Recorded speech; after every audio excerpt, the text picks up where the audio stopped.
This is a clip from a recent Pops live stream or video.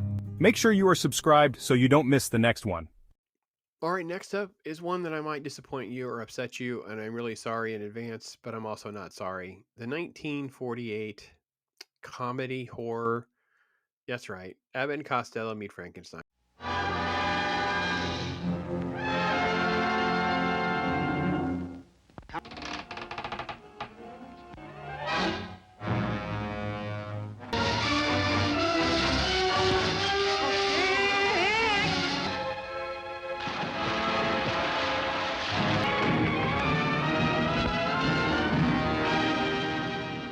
It's sort of like a staple. Mrs. Pops loves this one. Mrs. Pop wants to watch this one every single year. It sort of makes the rotations nearly every year. I think sometimes we miss it, but if she gets to pick, this is usually on that list of 3 or 4 that she wants to watch every single year. You get all of the greats coming back from Lon Chaney, Bela Lugosi, and Boris Karloff.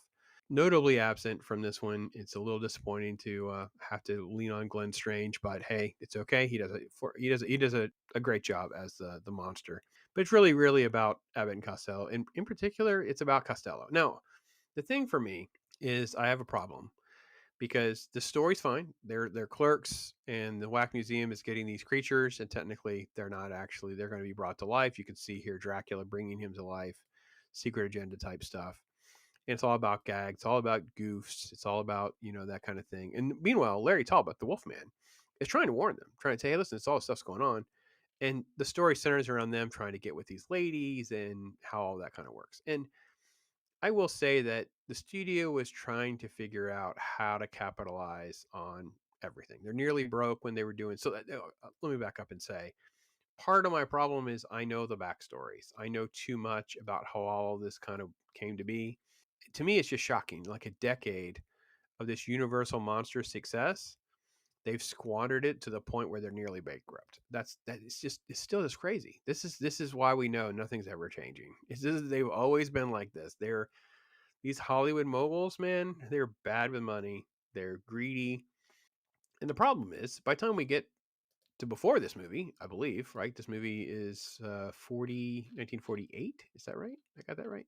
Yeah, 1948. So a couple years prior to this, they're already Abbott and Costello are bickering regularly. They're ready to break up. They're barely together at this point. The studio is just basically trying to cash in. And the problem I had when I rewatched this movie is the fact that I see it for what it is. It's a vanity project for Lou Costello. So poor Abbott, he really doesn't have much to do. He doesn't even get to have really fun straight man setup stuff to do very often in this movie. It's really kind of a letdown. And in fact, the creatures kind of come and go. And I think we remember this movie more fondly for nostalgia's sake than actually the content of the movie. Like, it's just more zany hijinks that almost feel like a, Scooby Doo episode or something. And there are some great moments. Like, I love the fact that we have the mistakes that kind of make it way through this film. Like, no, they didn't redo mistakes that happened. So there's a scene with the monster, and he's bursting through at Costello. And when he does, he punches through the door, actually hits him in the face because he was marked in the wrong spot, stuff like that.